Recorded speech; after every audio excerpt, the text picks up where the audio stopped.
नमस्कार. मी डॉक्टर अमित करकरे.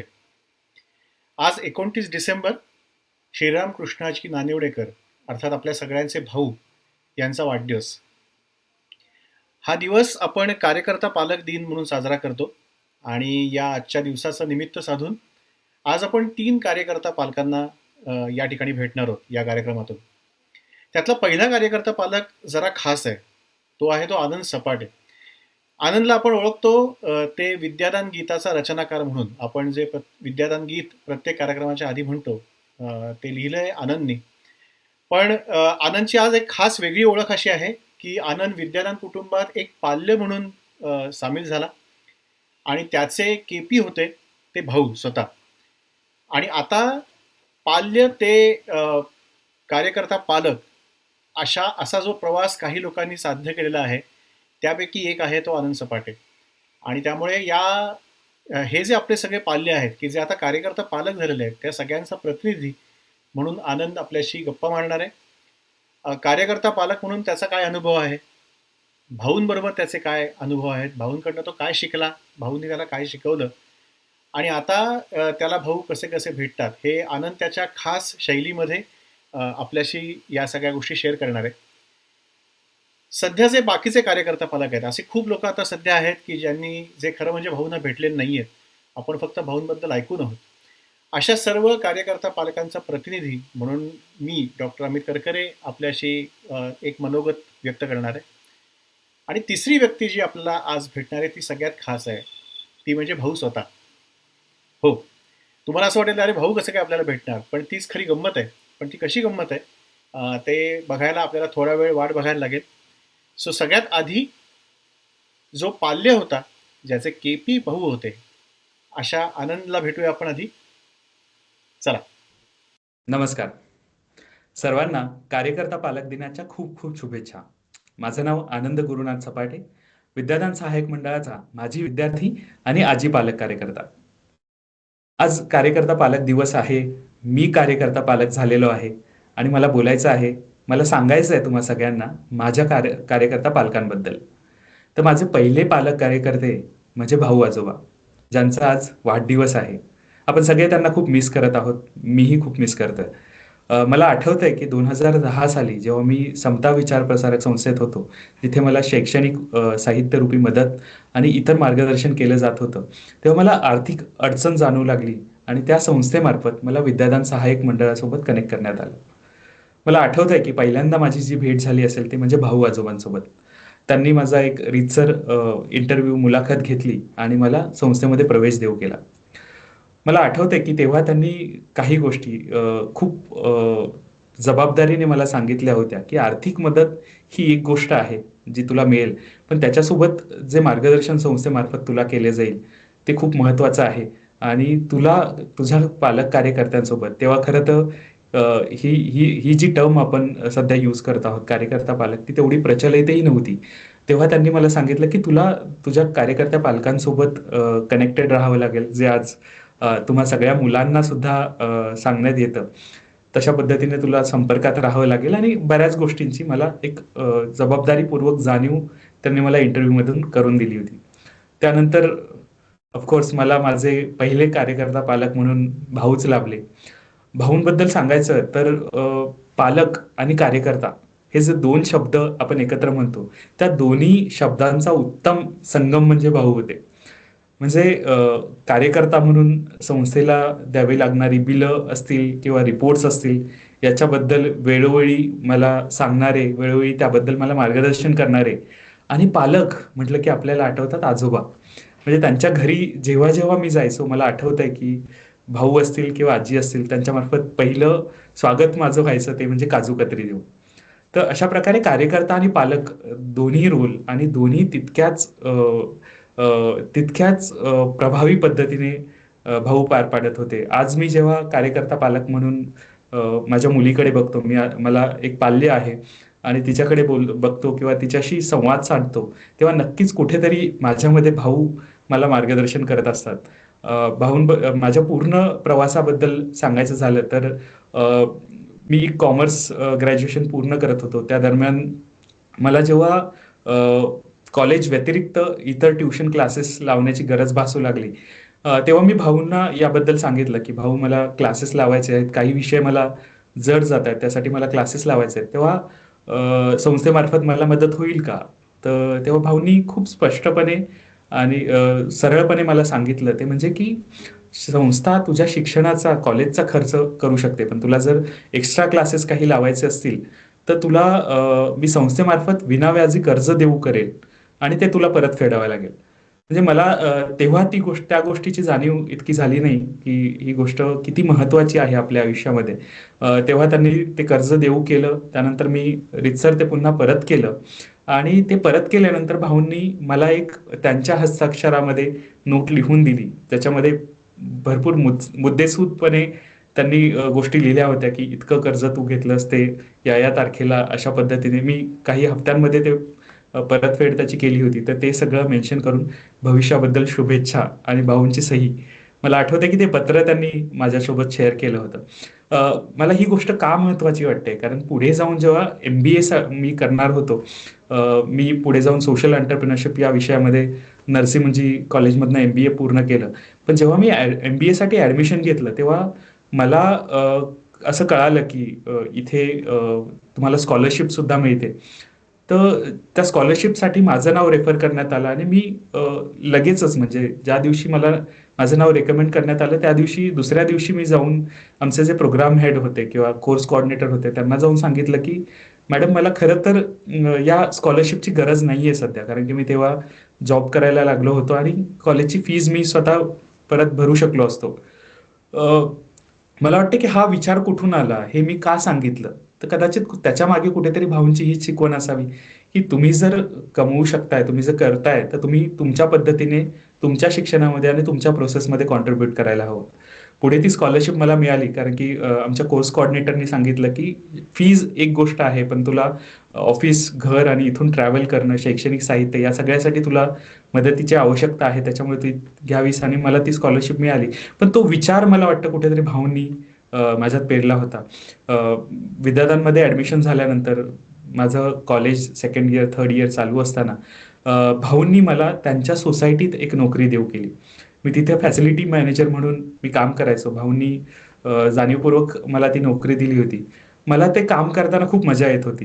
म्हणजे मी वेगवेगळ्या लोकांशी तिथे इंटरॅक्ट करायचो. आता आपल्या सगळ्यांना हे काही सांगायला नको की सोसायटी म्हटले तर किती वेगवेगळी माणसं असतात, त्या सगळ्यांशी मला इंटरॅक्ट करायला मिळायचं. छोटे छोटे अकाउंट्स का असेना, छोटीशी बिल्स असतील किंवा छोटेसे वेंडर्स असतील, आजच्या भाषेत आपण म्हणायचं झालं तर वेंडर पेमेंट्स असतील, ह्या छोट्या छोट्या गोष्टीतून मला बरंच काही शिकायला मिळालं, जे मला पुढच्या आयुष्यात नक्कीच कामी आलं. आणि मला आठवतंय की त्या सगळ्यातनं तेव्हा मला काहीतरी 2,500 रुपये पगार असेल या नोकरीमध्ये. त्या छोट्याशा मदतीमधनं, छोट्याशा अर्निंगमधनं मी स्वतःला हेल्प करायला तिथं शिकलो. मी माझ्या पूर्ण शैक्षणिक वाटचाल होती त्याच्यात मला त्याची फार मदत झाली.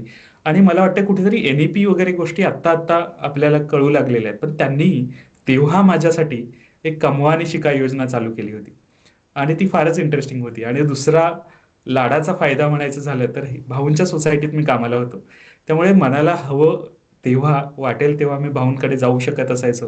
मला आठवतंय की तेव्हा मोबाईल्स नव्हते, अँड्रॉइड मोबाईल्स नव्हते, इंटरनेट नव्हतं किंवा घरी सुद्धा कम्प्युटर मला ॲक्सेसिबल नव्हता. तर मी हक्काने भाऊंच्या घरी जाऊन बसायचो. काही ईमेल्स करायचे असतील, पाहायचे असतील तर भाऊंकडे मी थांबायचो. आणि अशा पद्धतीने एक कार्यकर्ता, पालक म्हणून माझ्या इतक्या जवळ भाऊ आले होते आणि ह्या सगळ्या गोष्टीतनं ते माझ्यावर छोटे छोटे संस्कार करत होते. मीटिंग्स असतील, आपल्या आपल्या सगळ्यांना माहिती आहे की मासिक बैठका आपल्याला अटेंड कराव्या लागतात. तर त्या सगळ्या प्रोसेसमध्ये मी भाऊंना ऑब्झर्व करत होतो. म्हणजे बऱ्याचदा असं व्हायचं की मी कॉलेजमधनं निघाल्यानंतर थोडा उशीर व्हायचा किंवा काही कामानिमित्त जाऊ आरामात असं कुठेतरी मनात असायचं आणि 5च्या मीटिंगला 5:30 5:45ला पोचायचो. तर त्यावेळी तितक्याच याने भाऊ माझा कान सुद्धा धरत होते की वेळेचं महत्त्व, वेळेवर येणं कसं महत्त्वाचं आहे.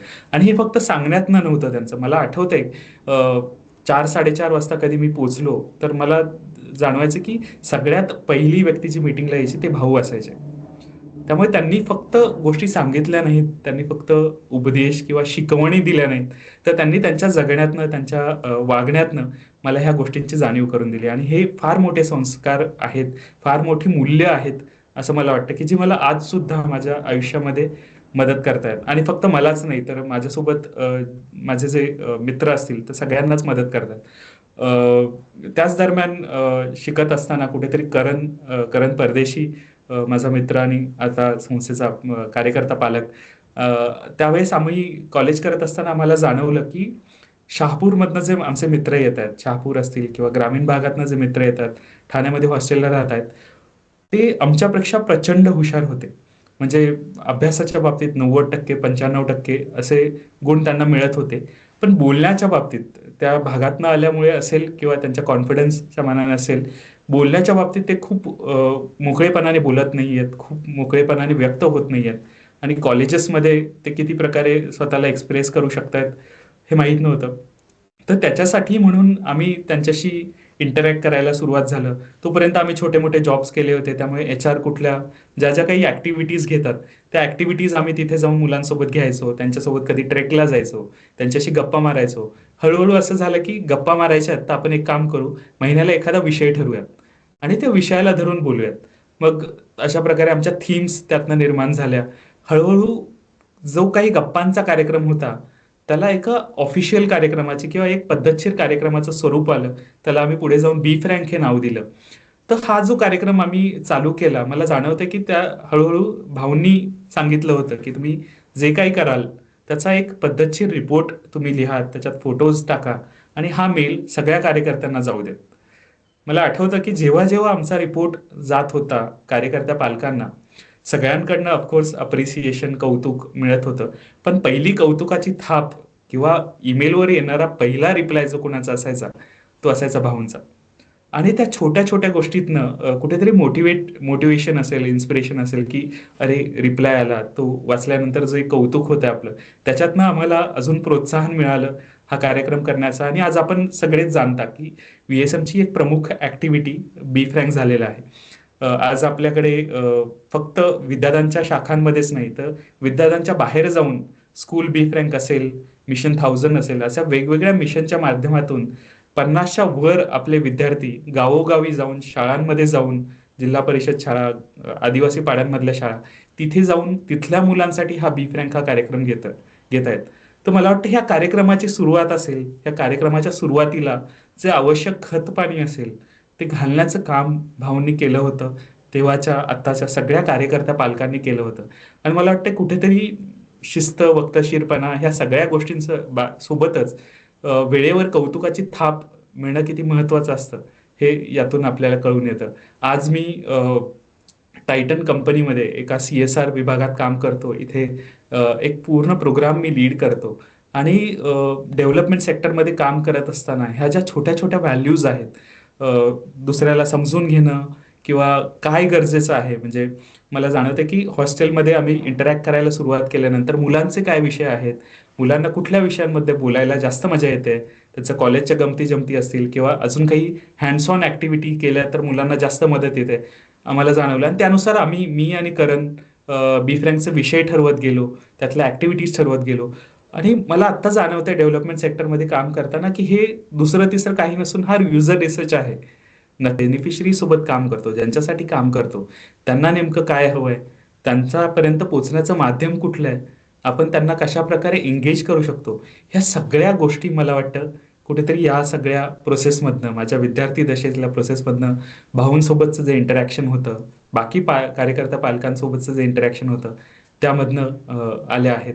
आणि या सगळ्याचा मला किंवा माझ्यासोबत जे काही कार्यकर्ते पालक असतील, माझे विद्यार्थी असतील, त्यांना फक्त त्यांच्या पर्सनलच नाही तर प्रोफेशनल आयुष्यामध्ये सुद्धा याची खूप मदत होताना आपल्याला दिसते. बी फ्रँक सोबत किंवा या सगळ्या गोष्टींसोबत भाऊंचा नेहमी एक अट्टहास असायचा, की तुम्ही जी सामाजिक शिबिरं आपल्या भोवती घडतायत त्यांना तुम्ही आवर्जून गेलं पाहिजे. मी खूप लकी होतो, कारण की मला हेमलकशाचं शिबिर असेल किंवा सोमनाथचं शिबिर असेल, दोन्ही शिबिरं मला अटेंड करता आली. तिथे जाऊन 40-45 डिग्री तापमानामध्ये शेतामध्ये काम करणं असेल किंवा दुपारी जेव्हा सकाळी पहाटे उठल्यानंतर जिथे शरीर साथ देत नसेल, त्यावेळी सामाजिक विचार ऐकणं असेल, अशा खूप इंटरेस्टिंग प्रोसेसमधनं मला जाता आलं. हे खूप इंटरेस्टिंग अनुभव मला घेता आले. मला आठवते की एकदा शहापूरमध्ये एक कार्यक्रम होता आणि जिथे आम्ही सगळे आमचे अनुभव सोमनाथचे असेल, समसंस्कार शिबिरांचे जिथे सांगत होतो, तिथे एका विद्यार्थ्याने त्याला जो अनकम्फर्टनेस जाणवला शिबिरांमध्ये, किंवा तुम्हाला जसं सांगितलं मी की तापमान खूप जास्त असायचं आणि त्यावेळेस त्याला जो त्रास व्हायचा, किंवा जे वक्ते यायचे त्या वक्त्यांकडनं पुन्हा दुपारी ते सेशन अटेंड करणं, थोडासा अनकम्फर्टनेस त्याने जेव्हा शेअर केला भाऊंसोबत किंवा सगळ्यांसोबत, तेव्हा भाऊंनी त्याला समजावून सांगितलं की हे का आणि कशा पद्धतीने महत्वाचं आहे. तर वेळीच समज देणं, चांगल्या शब्दांमध्ये, आणि कुठेही फाफट पसारा न करता मुद्देसूद बोलणं, मला वाटतं भाऊंची ही खूप खासियत होती. आज आपण एखादं न आवडता निर्णय जर आपल्याला कुणाला कन्व्हे करायचा असेल, कुणाला सांगायचं असेल, एखादी खटकणारी गोष्ट सांगायची असेल, तर आपण त्याला थोडंसं गोल गोल गोल गोल डेकोरेशन करून मग बोलतो. पण भाऊंची ही खासियत होती की जे म्हणायचंय, जसं म्हणायचंय आणि जेवढं म्हणायचंय तेवढं त्यांच्या बोलण्यातनं तुमच्यापर्यंत पोहोचत असायचं.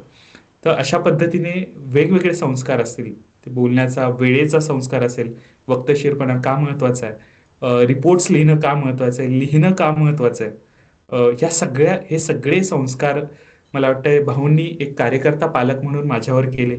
आणि आज जेव्हा मी माझ्या पाल्यासोबत इंटरॅक्ट करतो, तिला मासिक अहवाल भरण्यासोबत संबंधात रिमाइंडर्स पाठवतो किंवा तिच्याशी बोलतो, तेव्हा मला वाटतं कुठेतरी अ, माझ्यावर झालेले जे संस्कार आहेत भाऊंचे, ते कुठेतरी माझ्याकडनं ह्या गोष्टी करून घेत आहेत. आणि फक्त माझ्याकडूनच नाही, तर आता मला सांगायला आनंद होईल की जवळजवळ 50 पेक्षा जास्त माझी विद्यार्थी आज विद्यादानचे कार्यकर्ता पालक म्हणून काम पाहत आहेत. ते त्यांच्या करिअरमध्ये एका पदाला पोचलेले आहेत आणि त्याच्यासोबत एक एक दोन दोन पाल्य त्यांनी घेतलेले आहेत आणि त्यांच्या प्रगतीसाठी ते काम करतायत. मला नाव घ्यायला नक्कीच आवडेल. विशाल रायकर असेल, करण तुम्हाला मी सांगितलंच, चेतना, राहुल, ही माझ्यासोबतची सगळी मंडळी होती की ज्यांच्यासोबत आम्ही बी फ्रँक घ्यायचो, मीटिंग्स अटेंड करायचो. आज ही सगळी फळी कुठंतरी एक कार्यकर्ता पालक म्हणून काम करते आणि ही खूपच छान फिलिंग आहे. म्हणजे कुठेतरी तुम्हाला तुमच्या घरी प्रमोशन मिळाल्यासारखं आहे. विद्यार्थी सहाय्यक मंडळ आमच्यासाठी कुटुंबच होतं आणि त्या कुटुंबात आता आम्हाला प्रमोशन मिळालं. आम्ही कार्यकर्ता पालक म्हणून काम करतोय आणि त्याच्यासोबत कार्यकर्ता पालक एक आहे आणि वेगवेगळ्या ठिकाणी आम्हाला ज्या पद्धतीने त्याचं योगदान देता येईल, कॉन्ट्रीब्युट करता येईल, त्या पद्धतीने देतोय. विशाल, तुम्ही जाणता की आयटी विद्यार्थ्यांचं आयटीचं जे काम आहे, पूर्ण ऍप असेल, वेबसाईट असेल, या गोष्टींची जबाबदारी विशालने घेतली आहे. करण आपला ऍडमिन सांभाळतो. त्यासोबत तुषार, आपल्याला माहिती आहे, ITI साठी काम करतो. ज्या ज्या स्वरूपात आपल्याला काम करता येईल, आम्हाला काम करता येईल, त्या पद्धतीने आम्ही विद्यार्थ्यांसोबत जोडले गेलेलो आहोत. आणि त्या सगळ्याचं मूळ कुठेतरी आम्हाला जे मिळालेले संस्कार आहेत त्याच्यामध्ये आहे, असं मला जाणवतं. शेवटी मला शेवटी मला इतकंच म्हणायचं आहे की आज डेव्हलपमेंट सेक्टरमध्ये काम करताना किंवा आपली सोशल वर्कमध्ये शिकणारी बरीच मुलं आहेत. आम्ही सगळे या सेक्टरमध्ये पाहतो, प्रत्येक NGO असेल किंवा प्रत्येक CSR सुद्धा असेल, फाउंडेशन असेल, ती जी एका गोष्टीसाठी धडपडते ती म्हणजे डोनर मिळवण्यासाठी. आम्ही सगळे CSR सेक्टरमध्ये आपल्याला कुठून पैसा उभा करता येईल, कुठून डोनर्स उभे करता येतील, याच्यासाठी वेगवेगळ्या क्लुप्त्या लढवत असतो, वेगवेगळ्या प्रकारे अप्रोच करत असतो. पण मला असं वाटतंय की भाऊंनी किंवा विद्यादान सहाय्यक मंडळाचा एक युनिक पॉइंट आपण म्हणाल तर आपण कार्यकर्ते पालक जोडण्याकडे जास्त लक्ष दिलेलं आहे. आणि मला वाटतं कार्यकर्ते पालक जर जोडले गेले तर त्याच्यातून डोनर्स तर मिळतीलच आपल्याला, पण ते जे नातं आहे मुलांसोबत काम करण्याचं, त्यातनं मिळणारा जो आनंद आहे, त्यातनं मुलांना मिळणारे जे संस्कार आहेत, हे खूप महत्वाचे आहेत. आणि कार्यकर्ता पालकांच्या निमित्ताने आपल्याला डोनर्सही मिळत आहेत आणि संस्थेची जी भरभराट होते ते सुद्धा खूप इंटरेस्टिंग गोष्ट आहे. डेव्हलपमेंट सेक्टरमध्ये काम करताना ही गोष्ट बऱ्याचदा पाहता येत नाही. डेव्हलपमेंट सेक्टरमध्ये काम करताना बऱ्याचदा ही गोष्ट आमच्या निदर्शनास येत नाही. पण विद्यादानमध्ये मला वाटतं की विद्यादानचा USP आपल्याला खरं तर म्हणायला पाहिजे की कार्यकर्ता पालक हे नातं खूप महत्वाचं आहे. शेवटी मी इतकंच म्हणू इच्छितो की भाऊंवर, त्या भाऊ असताना मी केलेली एक कविता होती, ती कविता मी तुमच्या सगळ्यांसोबत शेअर करू इच्छितो. भाऊ ज्या सोसायटीत राहायचे, ज्या सोसायटीमध्ये मी काम केलं, त्या सोसायटीचं नाव होतं चंद्रवदन. चंद्रवदन ते आनंदवन, शहापूर ते ठाणं. चंद्रवदन ते आनंदवन, शहापूर ते ठाणं, साऱ्यांना सामावून घेणारं सुंदरसं गाणं. जिथं गरज तिथं यांची, मीडिया आधी ढाव, भा ऊ, दोन अक्षर एक नाव. वेळेवर येणं जमतंय कुणाला? अहो वेळेवर येणं जमतंय कुणाला? पण उशिराने येणं पटतच नव्हतं यांना. त्यांना नेमकं कळाला होता वेळेचा भाव, भा ऊ, दोन अक्षर एक नाव. फाफट पसारा कमी आणि मुद्देसूद बोलणं. फाफट पसारा कमी आणि मुद्देसूद बोलणं, सस्पेन्स वगैरे न ठेवता थेट विषयालाच खोलणं. अहो ब्रेकिंग न्यूजच्या जमान्यात हे कसं जमत होतं राव? भा ऊ, दोन अक्षर एक नाव. भाऊ शब्द नाही, आहे एक विचार. या सुंदर आनंदी कुटुंबाचा प्रेमळ निर्मळ निर्धार. प्रेमळ भाऊ एक शब्द नाही, आहे एक विचार. या सुंदर आनंदी कुटुंबाचा प्रेमळ निर्मळ आधार. या आधारानेच हा वेल बघा आभाळाला भिडलाय राव. भा ऊ, दोन अक्षर एक नाव. भाऊ म्हणजे एक विचाराने भारलेला गाव आणि आपण या साऱ्या गावाचे आहोत गावकरी. भाऊंबद्दल अजून काय सांगायचं? हा आणि मी ज्या माझ्या कार्यकर्ता पालकांबद्दल बोललो किंवा भाऊंबद्दल बोललो, त्या भाऊंना तुम्हाला भेटायला आवडेल का? हो, तुम्हाला भेटता येईल नक्कीच.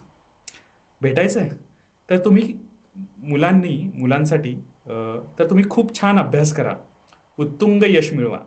तेव्हा तुमच्या केपींना तुमचा अभिमान वाटेल. तुम्हाला ते म्हणतील शाबास.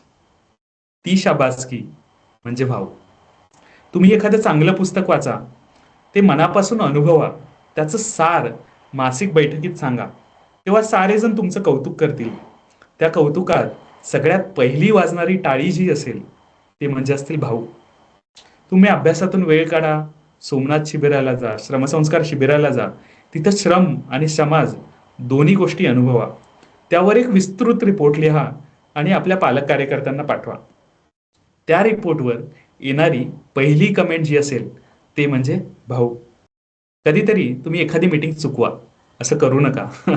कधीतरी तुम्ही एखादी मीटिंग चुकवा किंवा मीटिंगला थोडेसे उशिरा या, तेव्हा गीताताई किंवा पालक कार्यकर्ते तुम्हाला थोडं बाजूला घेऊन झापतील, वेळेचं महत्त्व समजून सांगतील.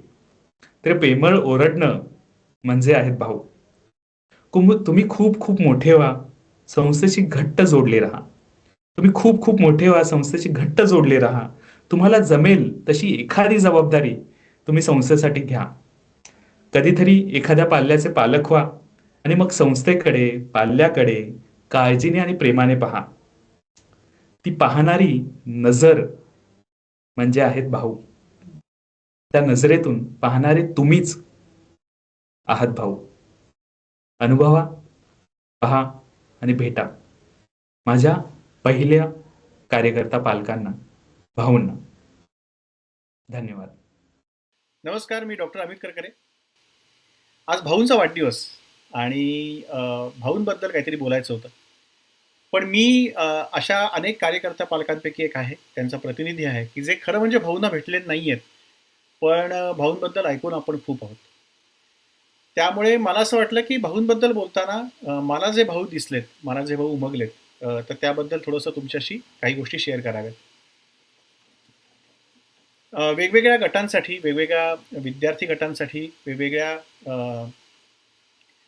पेशंटसमोर काही मैत्र नावाचा आपला मेधापूरकर यांचा गट आहे, त्या गटासमोर मी काही लेक्चर्स देत असतो. आणि यावर्षी माझा जो एक विषय मी घेतला होता तो होता म्हणजे पुरुषार्थ. भारतीय संस्कृतीमधला हा एक खूप गहन विचार आहे पुरुषार्थ हा. आणि बरेच वेळा असं होत होतं की नुसतं वरवरचं ऐकून होतो, काहीतरी माझे एक समज होते पुरुषार्थ या गोष्टीबद्दल. आणि एका विशिष्ट गोष्टी वाचताना पुरुषार्थ हा विषय निघाला आणि मला असं लक्षात आलं की आपल्याला फारसं याच्याबद्दल काही फारशी माहिती नाही आहे. म्हणजे नक्की त्याचा अर्थ काय? प्रत्येक जे 4 आपले पुरुषार्थ आहेत, धर्म, अर्थ, काम आणि मोक्ष, तर त्याचा नक्की अर्थ काय?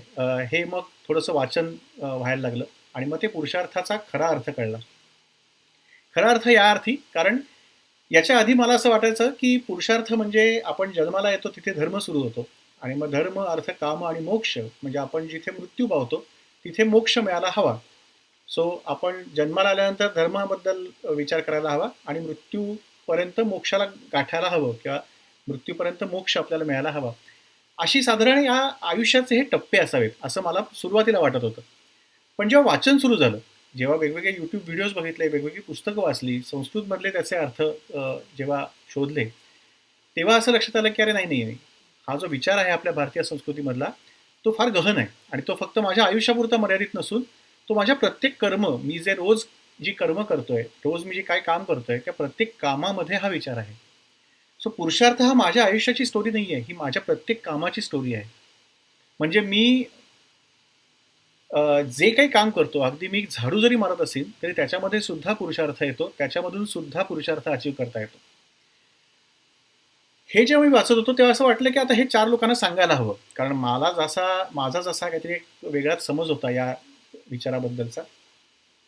तर तो समज अजून एक गैरसमज होता माझा, म्हणजे पुरुषार्थ म्हणजे जे पुरुषांनी केलेला करायचा, अचीव्ह करायच्या गोष्टी आहेत त्या. पण नंतर लक्षात आलं सांख्ययोग वाचताना की पुरुष हे पुरुष आणि स्त्री किंवा जेंडर म्हणून वापरलेलं नाहीये पुरुषार्थामध्ये किंवा भारतीय संस्कृतीमध्ये. पुरुष म्हणजे ज्याला आपण म्हणतो की प्युअर कॉन्शियसनेस किंवा शुद्ध चेतना, पुरुष आणि प्रकृती असे 2 सांख्ययोगामध्ये वर्णन केलेल्या गोष्टी आहेत.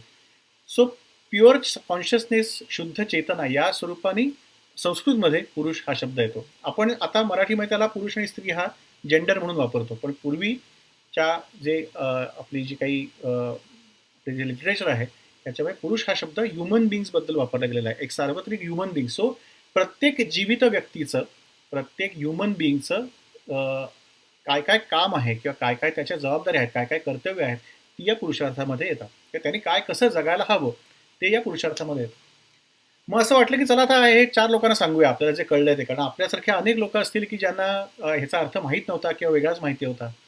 आणि मला त्याच्यातलं काही काही गोष्टी माझ्या आयुष्यामध्ये खूप उपयोगी पडायला लागल्या. पुरुषार्थ जेव्हा मी विचार करायला लागलो त्याच्यात ते शिकवताना मग किंवा ते सांगताना काहीतरी उदाहरण द्यायला हवं. आणि माझ्या डोळ्यासमोर एकच उदाहरण यायला लागलं, ते म्हणजे भाऊंचं आणि व्ही-एस-एमचं. म्हणजे भाऊ आणि व्ही-एस-एम म्हणजे खरं हे समानार्थी शब्द आहेत तसं बघायला गेलं तर. पण भाऊ आणि व्ही-एस-एम ह्याचंच उदाहरण मला फक्त डोक्यात यायला लागलं. सो मला असं वाटलं की आज थोडंसं तुमच्यासमोर ह्याच गोष्टी मांडाव्यात. म्हणजे पुरुषार्थ समजून घ्यावा आणि त्याच्यातून भाऊ समजून घ्यावेत आणि त्याच्यातून आपल्यालाही काही गोष्टी शिकता येतील का हे समजून द्यावं. यासाठी हा सगळा ओहापोहा आहे आजचा. सो आपण समजा पुरुषार्थ बघितला तर 4 त्यातले भाग येतात. पहिला येतो तो धर्म. आता धर्म म्हणजे काय, तर आपण ज्याला रिलिजन म्हणतो सध्या, तो धर्म इथे अपेक्षित नाहीये. रिलिजन याला खरं म्हणजे संप्रदाय म्हणतात. धर्म हा मनुष्य धर्म, मानव धर्म किंवा एक नागरिक धर्म किंवा एक गुणधर्म किंवा जिथे जिथे आपण या प्रकारचे धर्म हा शब्द वापरतो त्या प्रकारचा त्या प्रकारचा अर्थ त्याचा इथे अभिप्रेत आहे, त्या प्रकारचा विचार इथे अभिप्रेत आहे. धारयती इथे धर्म असं संस्कृतमध्ये म्हटलं जातं. म्हणजे जो आपण धारण करतो तो धर्म. मी जे वागतो तो माझा धर्म. ना की मी जिथे जन्माला येतो, मी ज्या ह्याच्यामध्ये येतो. हा भारतीय हा संस्कृतीतला हा विचार आहे की जो धारण करतो तो धर्म. किंवा धर्माची अजून एक संस्कृतमधली व्याख्या मी वाचून दाखवतो. यथोभ्युदयानी श्रेयससिद्धी सधर्म. म्हणजे ज्याने अभ्युदय आणि कल्याण होईल तुमचं ॲज वेल ॲज इतरांचं, समाजाचं, एकूणच विश्वाचं. म्हणजे फक्त मानव जातीचं पण नाही, समुच्च आपली जी काही जीवित सृष्टी आहे त्या सगळ्याचं ज्याने कल्याण आणि अभ्युदय होईल तो म्हणजे धर्म.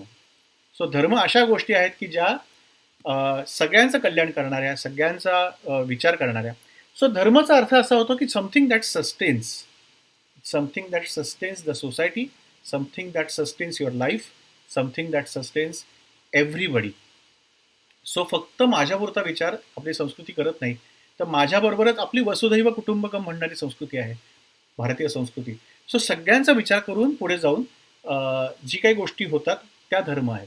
मग धर्मामध्ये अशा सगळ्या गोष्टी येतात ज्याच्यामध्ये हे सगळं येतं. पुन्हा सांगतो, संप्रदाय म्हणजे धर्म नाही, तर अशा सगळ्या गोष्टी, असा सगळा रोडमॅप की ज्याच्यामुळे, जसं मी मगाशी आता म्हणलं तसं की आता धर्म वेगवेगळ्या प्रकारचे असतात. म्हणजे माझा एक अमित करकरे म्हणून एक धर्म आहे. म्हणजे पटकन एखाद्या गोष्टीवर बोलायला आवडणं हा माझा धर्म आहे, हा माझा अगदी धर्म आहे. अशा माझे काही मोहित सारखे माझे काही पाल्य होते की जे पटकन बोलायला लाजायचे. तो त्यांचा धर्म आहे. बोलायला पटकन लाजणं हा मोहितचा धर्म. बोलायला न लाजता बोलणं, आपल्याला जे काही येतं त्याची बडबड करणं हा माझा धर्म. एक अ, एक व्यक्ती म्हणून, एक एक एक नागरिक म्हणून सुद्धा माझा एक धर्म असतो. मी शक्यतो नियम पाळण्याचा प्रयत्न करतो. कितीही मागच्यानी आरडाओरडा केला तरी पण मी सिग्नलला उभा राहतो दटून. हा माझा धर्म आहे. पण सिग्नल तोडणं हा मागच्या माणसाचा धर्म असतो. कारण त्याला तोडून पुढे जायचं असतं. तो त्याचा धर्म असतो. जो तो आपापल्या गुणधर्माप्रमाणे, आपापल्या स्वभाव धर्माप्रमाणे वागत असतो. मग एक प्रत्येक जर जाती, प्रजाती किंवा संप्रदाय घेतले तर त्यांचा एक धर्म तयार होतो. काय खायचं, काय नाही खायचं, कुठला सण साजरा करायचा, तो एक असा एक त्याचा एक एक त्याचा त्याचे नियम तयार होतात आणि त्याच्यातून तो एक धर्म ते पाळायला लागतात. अ, एक मानव म्हणून एक धर्म आहे आपला, की आपण त्यासाठी त्या निमित्ताने अनेक गोष्टी करत असतो. मानवता हा एक धर्म आहे. शिक्षक जर मी असेल तर माझा शिक्षकाचा एक धर्म असतो, की मी शिकवणं. मग पैसे कमवणं हा शिक्षकाचा धर्म होत नाही. शिकवणं हा एक माझा धर्म होऊन जातो आणि मग त्याप्रमाणे ज्या ज्या गोष्टींनी मी लोकांपर्यंत शिक्षण नेऊ शकेन तो माझा शिक्षक धर्म होतो. सो थोडक्यात काय, तर तुम्ही जर बघितलं कुठलाही, आपण जर गुणधर्म बघितले, आपण जर शिक्षक धर्म बघितला, आपण जर व्यवसाय धर्म बघितला, आपण जर नागरिक धर्म बघितला, मानव धर्म बघितला, तर त्या सगळ्यामध्ये एकच डेफिनेशन येते, ती म्हणजे की ज्या काही गोष्टी अ, गरजेच्या आहेत मानवतेच्या आणि सगळ्याच्या उन्नतीसाठी, त्या सगळ्या धर्मामध्ये येतात. आणि मला असं वाटलं की आपण जर VSMची स्टोरी आपण प्रत्येकाने ऐकलेली आहे.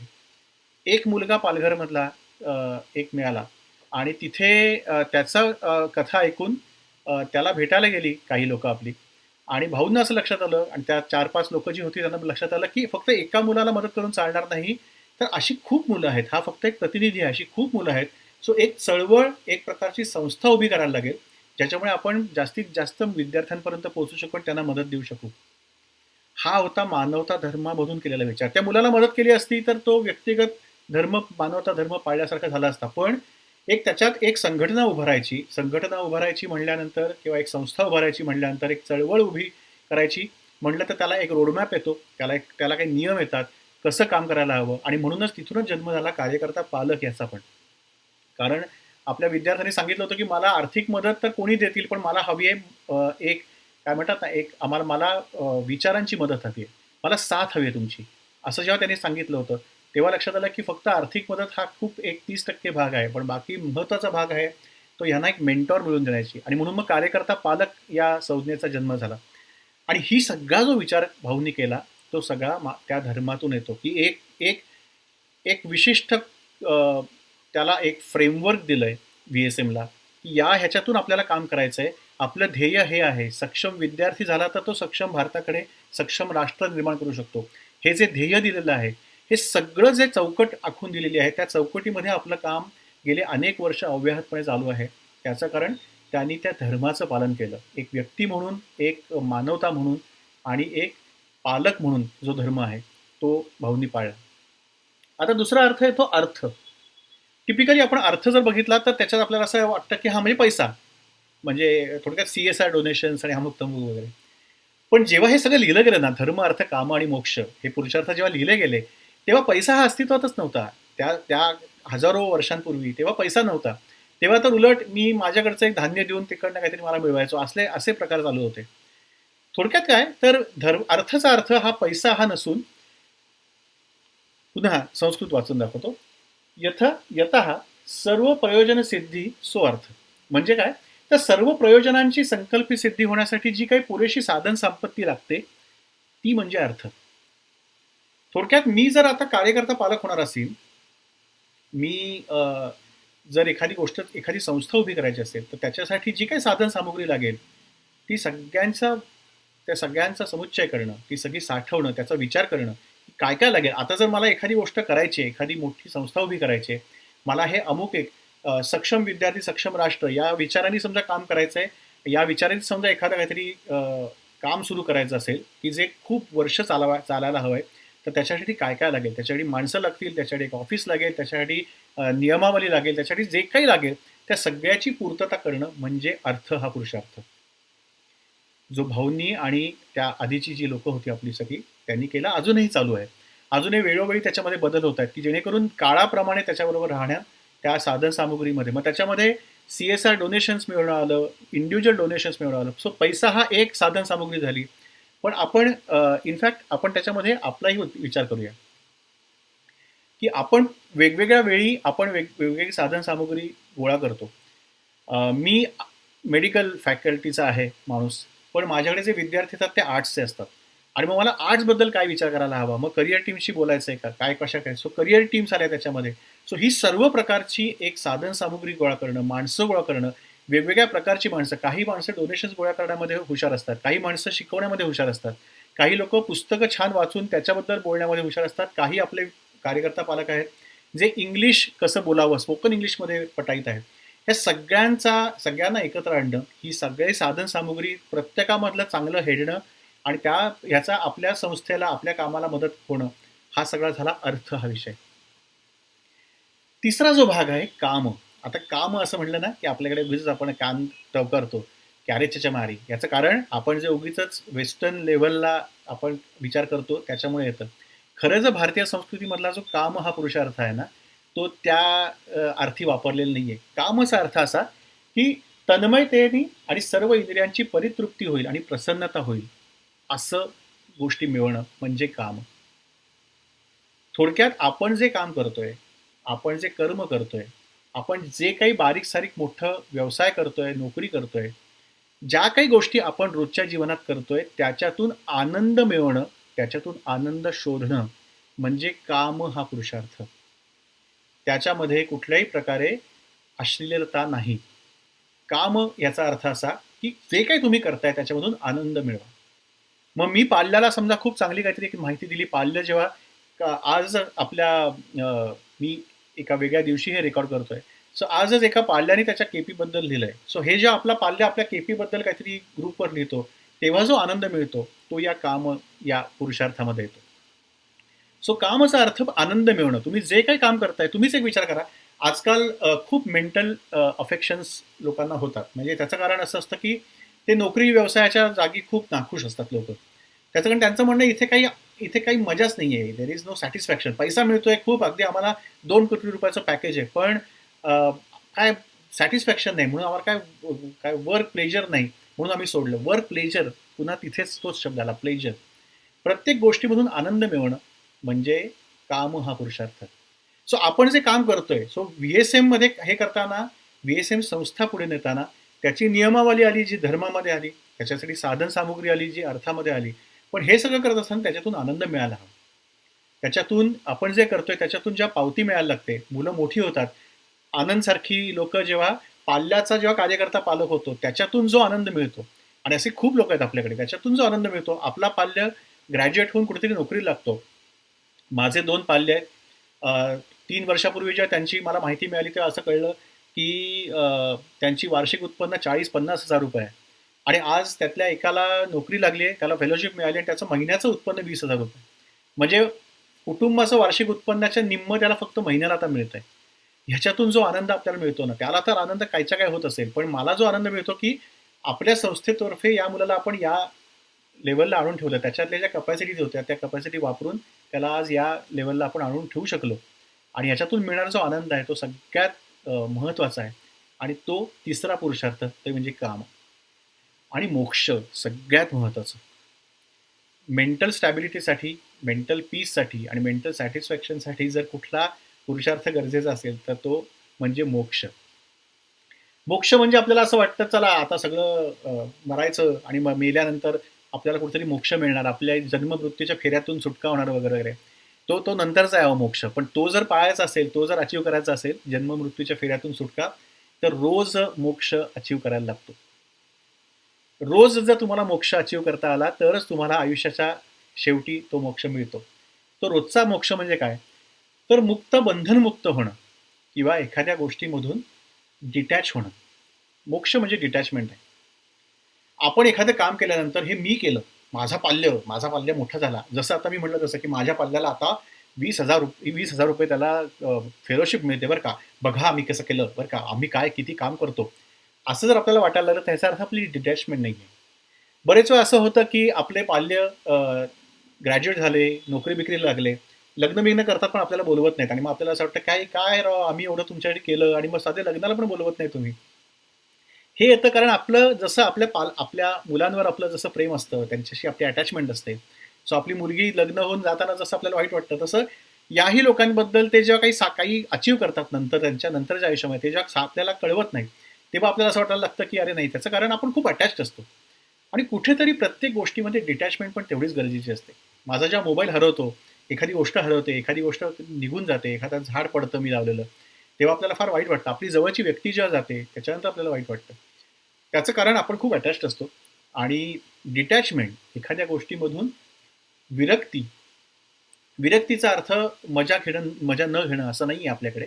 विरक्तीचा अर्थ त्याच्याशी डिटॅचमेंट असं, की कधी ना कधीतरी या सगळ्या गोष्टी, दासबोधामध्ये समर्थांनी असं म्हणलंय, की दिसते ते ते नासते किंवा उपजते ते विनाशे. अशी प्रत्येक गोष्टीचे जे उपजलेलं आहे ते त्याचा विनाश होणार आहे. अशा वेळी त्याच्याशी इतकी अटॅचमेंट ठेवावी, की ते गेल्यानंतर त्याच्यामुळे आपल्याला फार त्रास व्हावा, हे कुठेही न ठेवता प्रत्येक गोष्टीमध्ये आपण धर्माप्रमाणे जे काही आपल्याला एखाद्या गोष्टीची आपल्याला अ, काय म्हणतात ते रूल्स मिळालेले होते, त्या रूल्सप्रमाणे आपण काही काम केलं. त्यासाठी लागणारी जी काही साधन सामुग्री होती, अर्थ, तो आपण गोळा केला. त्याच्यातून आपण आनंद मिळवला त्या कामामधून. पण त्याच्यामधून आपण स्वामित्व नाही मिळवलंय. ते स्वामित्व आपल्याला घ्यायचं नाही, की हे मी केलं असं न करता माझं हे काम होतं, माझं एक कर्तव्य होतं हे सगळं करणं, एक माणूस म्हणून एक कर्तव्य होतं आणि ते सगळं झालं. ते झाल्यानंतर त्याच्यातून डिटॅच होऊन, की आता पुढच्या कर्तव्यासाठी मी मोकळा होणं म्हणजे मोक्ष. आपण प्रत्येक वेळी कामं करतो आणि आपल्याला त्याची ॲक्नॉलेजमेंट हवी असते. आपल्याला त्याचं कुठेतरी पावती हवी असते. आणि तिथे हा आपण मोक्ष, हा पुरुषार्थ आपण कुठेतरी बाजूला टाकतो. सो मोक्ष पुरुषार्थ म्हणजे काय? तर आपल्या संस्कृतीमध्ये असं दिलेलं आहे, की जे काही कराल, ते समाजासाठी करा, ते दुसऱ्यांसाठी करा, उन्नतीसाठी करा आणि त्याच्यातून डिटॅच व्हा. त्याच्यात मीपणा ठेवू नका. त्याच्यात कुठल्याही प्रकारचा स्वामित्व त्याच्यावर गाजवू नका. करा, कर्म करा, ते समाजाला अर्पण करा आणि त्याच्यातून मोकळे व्हा त्या कर्मातून, जेणेकरून आपण अजून कर्म करू शकतो. सो पुरुषार्थाचा हा एवढा व्यापक अर्थ जर बघितला, तर भाऊंनी काय केलं? भाऊंनी सेम केलंय. आपल्याला एक घडी बसवून दिली, त्यासाठी लागणारी फळी निर्माण केली. माणसांची असेल, काय साधन सामुग्रीची असेल, त्याच्यातून आनंद तर प्रचंड मिळाला.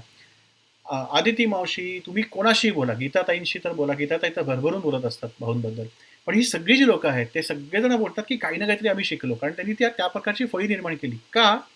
तर त्यांना माहिती होतं, की कधीतरी आपल्याला हे सगळं सोडून यांच्या ताब्यात देऊन जायचंय. सो कुठे त्यांचा स्वामित्वाचा कुठेही त्याच्यामध्ये विचार नाहीये भाऊंचा, की ही माझी संस्था आहे, हे मी आहे याचा हेड आणि मी सगळं सुरू केलं, असं कुठे न करता ही आपली संस्था आहे, ही आपलं सगळं आहे, तिथे मोक्ष सुरू होतो.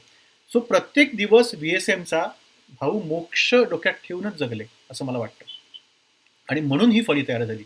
जिथे आपण स्वामित्वपणा यायला लागतो, तिथे मग माझं सुरू होतं आणि मग तिथे डिफरन्सेस सुरू होतात. हे सगळं आपलं आहे. आपल्याला एक ध्येय दिलेलं आहे, की सक्षम विद्यार्थी, सक्षम राष्ट्र. हे ध्येय देऊन त्यासाठी लागणाऱ्या ज्या काही गोष्टी आपल्याला करता येतील, माझ्याच्याने होतील, त्या सगळ्या गोष्टी आपण करत राहणं आणि हे करूनही ते पुढे मागे या सगळ्या लोकांच्या ताब्यात ठेवून निघून जाणं हे भाऊंना जमलं. आणि म्हणून भाऊंनी चारही पुरुषार्थ VSMच्या द्वारेच साध्य केले, असं मला वाटतं. सो एक संस्था सुरू करून ती या नावारूपाला आणणं, यामध्ये भाऊंना हे पुरुषार्थ जमले. आणि हे मला समोर असं वाटलं, की आज कार्यकर्ता दिनाच्या निमित्ताने तुमच्यासमोर मांडावं. की पुरुषार्थ, जे भाऊंनी त्यांच्या कार्यातून, त्यांच्या कामामधून आपल्याला शिकवला पुरुषार्थ, त्याचा खरा अर्थ शिकवला प्रत्येक गोष्टीचा. आणि मग मला असं वाटायला लागलं, की जी तिसरी व्यक्ती आपल्याला भेटणार आहे आज, असं मी म्हटलं होतं, ते म्हणजे भाऊ. म्हणजे भाऊंवर फिल्म दाखवणार आहोत का आम्ही? भाऊंवर आम्ही काहीतरी डॉक्युमेंटरी आहे का? भाऊंवर आम्ही पुन्हा काहीतरी त्यांचे जुनी काहीतरी एखादी व्हिडिओ दाखवणार आहोत का आम्ही? तर नाही. भाऊ आता भाऊ नाही राहिले हो. भाऊ आता आपल्यात आलेले आहेत. भाऊनी ज्या काही गोष्टी केल्या ना, त्या सगळ्या गोष्टी आपण थोड्याफार प्रमाणामध्ये करत असतो. आपल्यापैकी प्रत्येकजण जो कार्यकर्ता, पालक इथे जॉइन झालाय ना, तो याच कारणाने जॉइन झाला, की समाजासाठी काहीतरी करावं असं आपल्या प्रत्येकाला वाटत होतं, म्हणून तर आपण इथे आलो. मग आपण भाऊच नाही का झालो? आपण मी मेडिकल फॅकल्टीचा माणूस असताना मला जेव्हा आर्ट्सचा विद्यार्थी मिळतो, तेव्हा मी आर्ट्सबद्दल काहीतरी माहिती गोळा करतो. माझा पाल्य जेव्हा मला म्हणतो, मला दादा सायकल हवी आहे, तेव्हा मी सायकल कुठून मिळेल तर मला ह्याला देता येईल, हे गोळा करतो. त्याला एखादं पुस्तक हवं आहे, त्याला काहीतरी हॉस्टेल हवं आहे, त्याला मेस हवी आहे. आपण त्या मुलासाठी आपलं कर्तव्य म्हणून, कारण आपला धर्म हा कार्यकर्ता पालक धर्म आहे आणि तो कार्यकर्ता पालक धर्म पाळण्यासाठी आपण सगळी साधन सामुग्री गोळा करतो. म्हणजे आपणही पुरुषार्थामध्ये भाग घेतच असतो आणि हेच सगळं भाऊ करत होते. म्हणजे आपण भाऊंसारखंच वागतो की हो? आत्ता जसा आनंद म्हणला त्याच्या कवितेमध्ये, की भाऊ शाब्बास म्हणतात, कारण आपण भाऊंसारखं वागतो. आपण भाऊंनी जे काही आपल्याला रस्ता आखून दिलेला आहे, त्या रस्त्यावर आपण मार्गक्रमण करतो आणि म्हणून भाऊ शाब्बास म्हणतात. सो आपण जर बघायला गेलं ना, तर आपल्या प्रत्येक कामामध्ये कार्यकर्ता, पालक म्हणून आपण जे काही काम करतोय, आपण विद्यार्थी म्हणून चांगलं काम करतोय. भाऊ एक चांगले विद्यार्थीही होते आणि म्हणूनच ते चांगले कार्यकर्ता, पालक होऊ शकले. सो विद्यार्थी मित्रांनो, तुमच्यासाठी पण मित्रांनो आणि मैत्रिणींनो, तुम्ही जे छान काम करता, तुम्ही जे छान शिकता, तुम्ही जे मोठे होता, तुम्ही ज्या समाजासाठी काहीतरी ALPS मधला एस हा गोल ज्या तुम्ही साध्य करता, तुम्ही ज्या चांगली पुस्तकं वाचता, त्याच्याबद्दल लिहिता, त्याच्याबद्दल काहीतरी कुठेतरी व्यक्त होता, तर ते सुद्धा भाऊंचं काम आहे. ते सुद्धा भाऊच आहेत आपल्यामधले. सो वेळोवेळी खरं सांगायचं तर आपल्या प्रत्येकामध्ये काही ना काहीतरी प्रमाणाने भाऊंचा अंश आहे. कारण भाऊंचा अंश असल्याशिवाय कोणी VSM मध्ये टिकूच शकत नाही. VSM म्हणजे भाऊ आहेत. कारण भाऊ आता इतके व्यापक झालेले आहेत, की ते VSM आणि भाऊ हे मी मगाशी म्हटल्याप्रमाणे ते समानार्थी शब्दच झालेला आहे. त्यामुळे आपल्यामध्ये आपण जेव्हा जेव्हा काही रूल्स फॉलो करतो, जेव्हा जेव्हा साधन सामुग्री आपण गोळा करतो, जेव्हा जेव्हा त्या केलेल्या गोष्टींमधून आनंद मिळवतो किंवा आनंद शोधायचा प्रयत्न करतो या सगळ्या कामामधून. त्रास होतो का? हो. KPना त्रास होतो, पाल्यांना त्रास होतो. काही वेळा ते नियम खूप किचकट वाटतात. असं वाटतं दरवेळी काय अहवाल लिहायचा, दरवेळी काय ते बजेट मांडा, हे करा, ते करा. पण त्याच्यातून जेव्हा आपल्याला आनंद आपण शोधायचा प्रयत्न करतो, तेव्हा तेव्हा ते भाऊ आपल्यामध्ये असतात. आणि सगळ्यात महत्त्वाचं म्हणजे आपला पाल्य जेव्हा बाहेर पडतो आणि जेव्हा आपण ती डिटॅचमेंट, एक मोक्ष त्याच्यातला मिळवतो, की आता हा मोठा झाला, हा आता त्याला आपापले पंख आलेले आहेत आणि आता तो भरारी घेणार आहे. तो कदाचित तो मागे दरवेळी बघून दरवेळी सांगायला येईलच असं नाही घरट्याकडे. कारण तो इतका गरुड उंच उडणार आहे आता, की तो दरवेळी घरट्यात येईलच असं नाही सांगायला, की मी किती उंची गाठली. अशा वेळी सुद्धा आपण खरं म्हणजे भाऊ होतो. सो भाऊ आपल्या प्रत्येकामध्ये आहे. सो जर आपल्याला भाऊंना भेटायचं असेल, तिसरी व्यक्ती, तर काही करू नका. फक्त आरशासमोर उभे राहा. डोळे मिटा, छातीवर असा छान हात ठेवा आणि तुम्हाला भाऊ भेटतील. भाऊ आपल्या प्रत्येकामध्ये आहेत असं मला वाटतं. आणि ते जे भाऊ आहेत, माझ्यामध्ये कदाचित 13% असतील, काही लोकांमध्ये ते 25% असतील, काही लोकांकडे 70% असतील. सो माझे जे 13% भाऊ आहेत माझ्या हृदयामध्ये, माझ्या वागण्यामध्ये, माझ्या कृतीमध्ये, माझ्या कर्मामध्ये, ते भाऊ मी 13%वरनं 31%वर, पुढच्या वर्षी ते 50%वर, त्याच्या पुढच्या वर्षी 70%वर असे वाढवत आपल्याला न्यायला हवं. हे असं ॲज अ कार्यकर्ता म्हणून मला असं वाटतं आपल्या प्रत्येकाचं काम आहे. आणि ते जर जमलं आपल्याला, तर खऱ्या अर्थाने आपण कार्यकर्ता दिन साजरा केला असं वाटू शकतं. खऱ्या अर्थाने आपण भाऊंचं काम, भाऊंचा धर्म, भाऊंचा पुरुषार्थ आपण पुढे नेला असं मला वाटतं. आणि खऱ्या अर्थाने मग VSMचं काम खरंच व्यापक होईल. त्याची जी संकल्पना भाऊंच्या मनात होती, या सगळ्या लोकांच्या मनात होती, ती संकल्पना आपण सगळे मिळून आपण पुढे नेऊ शकू. आणि आय एम शुअर जितक्या कार्यकर्ता पालकांना मी आजपर्यंत भेटलेलो आहे, पुण्यामध्ये, ठाण्यामध्ये, वेगवेगळ्या ठिकाणी, सगळेजण याच ध्येयाने काम करतायत. सगळ्यांचा हाच विचार आहे मनामध्ये. माहिती नसेल आपला हाच विचार आहे, पण मी तुम्हाला सांगतो प्रत्येकाचा हाच विचार आहे. कारण तुमच्यामध्ये भाऊ असल्याशिवाय तुम्ही इथे येऊच शकत नाही. सो भाऊ आपल्या प्रत्येकामध्ये आहेत. त्या भाऊंना ओळखा, त्या भाऊंना भेटत राहा. काही झालं तरी भाऊंना विचारा, की "अहो भाऊ, अशा वेळी काय केलं असतं तुम्ही?" आणि भाऊ तुम्हाला उत्तर देतील. कारण भाऊ आपल्या प्रत्येकामध्ये आहेत. सो आपल्यातले जे भाऊ आहेत ना, त्यांच्याशी संवाद साधायला हवा. आपल्यातले भाऊ आहेत त्यांच्याशी रोज बोलायला हवं, की माझा पाल्य असा करतोय. अशा वेळी तुम्ही काय केलं असतं? आदिती मावशी खूप एक छान उदाहरण देत असते वेगवेगळ्या. आदिती मावशीशी कधीतरी बोला त्या भेटल्या की भाऊ कसे शिकवायचे, भाऊ कसे वागायचे एखाद्या ठिकाणी. सो प्रत्येक वेळी आपण भाऊंना विचारलं ना, की भाऊ काय केलं असतं तुम्ही? तर भाऊ आपल्याला उत्तर देतील. पण त्याच्यासाठी भाऊंशी संवाद वाढवायला हवा. तो आता आपला माझ्या मते यावर्षी सगळ्यांचा खूप वाढेल आणि त्यामुळे भाऊंचं जे स्वप्न होतं ते आपण पूर्ण करण्यासाठी आपले पुरेपूर आपण परिश्रम घेऊ, आपले कर्म करू आणि आपला पुरुषार्थ आपण त्यासाठी काय म्हणतो ना, आपण कामाला लावू, अशी मला खात्री आहे. या खात्रीसह, तुमच्या सर्वांवर असलेल्या विश्वासासह, एक कार्यकर्ता पालक म्हणून तुमचा जो प्रतिनिधी म्हणून मी जे मला मनोगत व्यक्त करायला त्यासाठी मी आभार मानतो सगळ्यांचे. आणि या कार्यकर्ता दिनाच्या पुन्हा एकदा तुम्हा सगळ्यांना आणि मलाही शुभेच्छा घेतो आणि माझे हे थोडंसं मनोगत संपवतो. धन्यवाद.